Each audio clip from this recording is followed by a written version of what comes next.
세계 3위 경제대국 일본, 흔들리는 금융시장 지위, 출처, 한국경제, 글쓴이 정용효 기자, 낭독, 클리어코리안.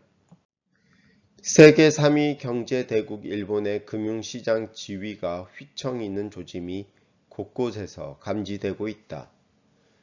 국제금융시장에서 안전자산으로 통용되던 엔화가 세계 증시가 폭락하는 동안 외면받는가 하면 상장시장의 존재감이 한국과 인도보다 약해졌다.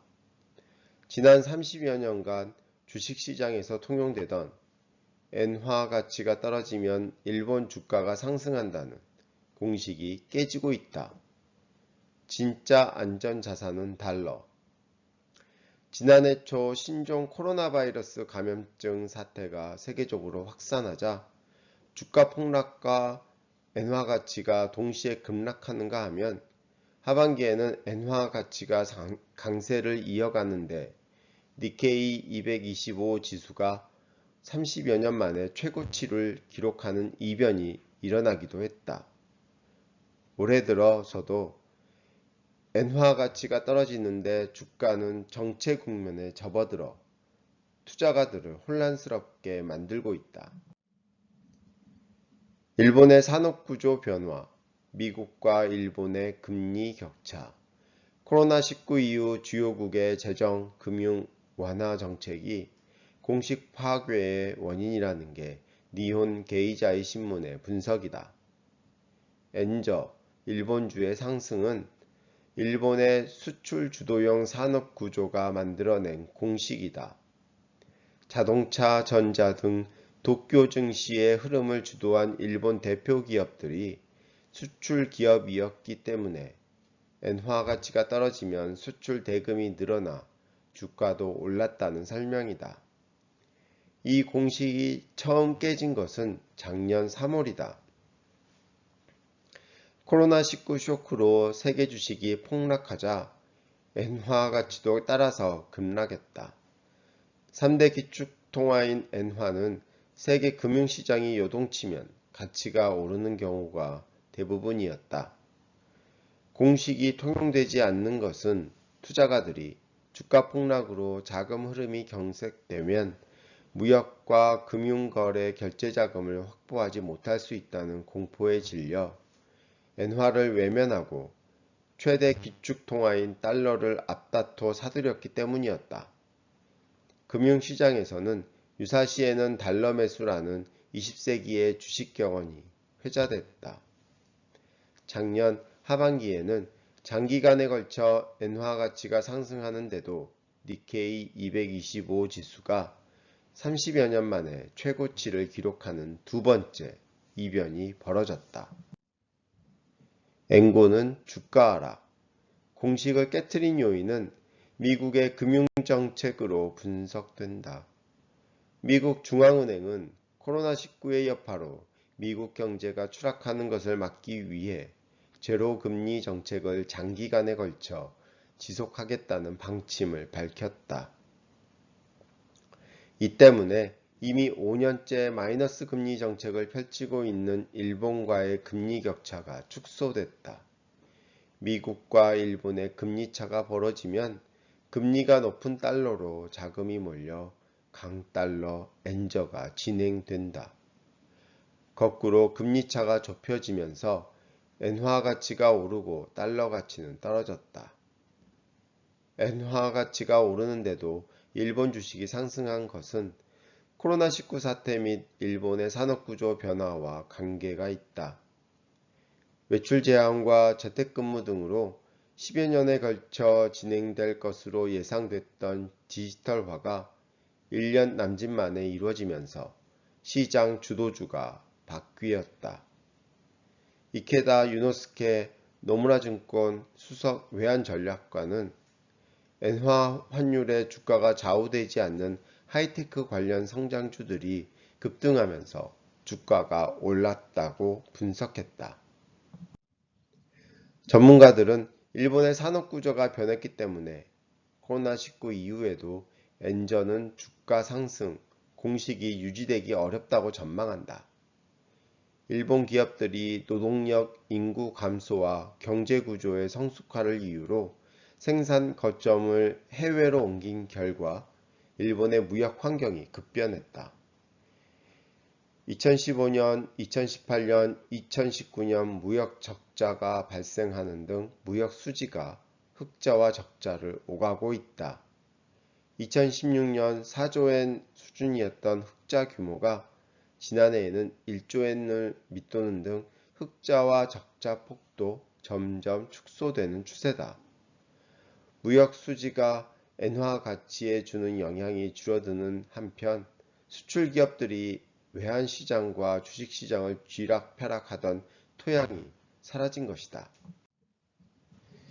일본 IPO 시장 20년 새 6분의 1 토막. 한편 아시아 지역 기업 공개 시장에서 일본 증시는 3위 자리마저 빼앗겼다. 금융정보회사 리피니티브에 따르면 올 들어 4월 14일까지 기업들이 일본 증시의 상장에 조달한 공모자금은 약 2천억엔으로 아시아 전체의 4.6%에 불과했다. 2000년까지만 해도 아시아 공모자금의 약 30%를 빨아들인 일본 증시는 홍콩과 중국에 이어 3위 시장이었지만 20년 새 비율이 6분의 1로 낮아졌다. 그 사이 비율을 5%까지 늘린 한국과 인도가 일본을 제치고 3위 시장을 놓고 경쟁하고 있다. 홍콩과 중국 본토 시장은 올해 아시아 지역 공모자금의 40%와 30%를 조달해 독주 체제를 갖추고 있다.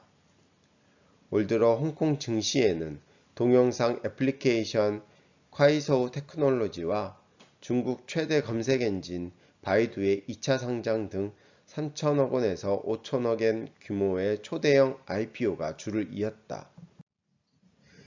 반면 일본의 올해 증시 최대어인 비저널은 상장 규모가 680억엔에 불과하다.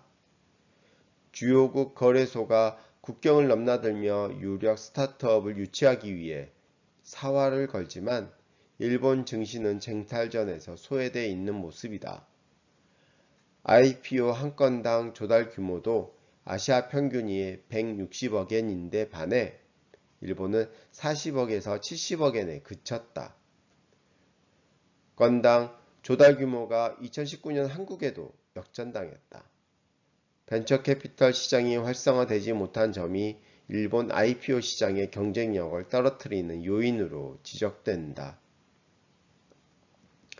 비상장 기업에 투자 자금을 공급해 상장 예비군을 키우는 기능이 원활하지 못하다는 의미다.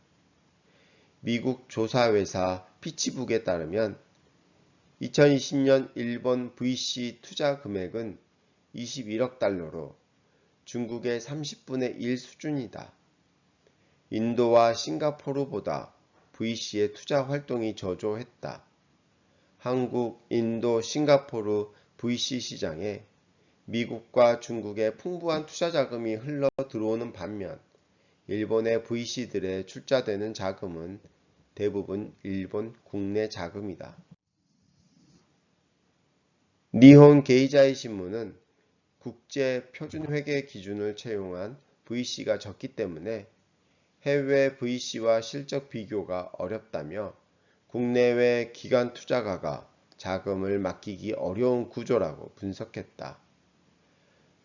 극도로 보수적인 공모 가격 설정 관행도 일본의 IPO 시장 경쟁력을 떨어뜨리는 요인으로 지적된다. 일본은 투자가들을 대상으로 수요 조사를 실시하더라도 주관사 회사가 사전에 설정한 희망 공모가 범위 내에서 최종 공모 가격을 결정하는 것이 관행이다. 반대로 미국은 수요 예측 조사 결과가 기대 이상이면 최종 공모가를 희망 공모가보다 높게 결정하는 경우가 많다.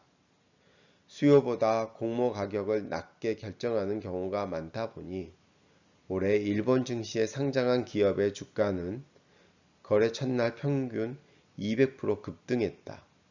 한국의 70%, 인도의 20%, 홍콩의 10%보다 월등히 높았다. 거래 첫날 주가가 오르면 공모 물량을 배정받는 투자가들에게는 이득이지만 기업과 기존 투자가들에게는 마이너스다. 지난해 일본 증시에 상장한 정보기술 기업 관계자는 실제로는 훨씬 많은 자금을 조달할 수 있었던 것 아니냐고 말했다. 스즈키 겐지 히토스바시 대학원 교수는 2013년부터 2019년 일본 증시에 상장한 기업의 공모가와 상장 후 주가를 비교한 결과 보수적인 공모가 산정 관행으로 인해 기업과 기존 주주들이 평균 20억엔의 손실을 봤다고 분석했다. 끝. 듣고 읽는 명확한 한국어 클리어 코리안 제공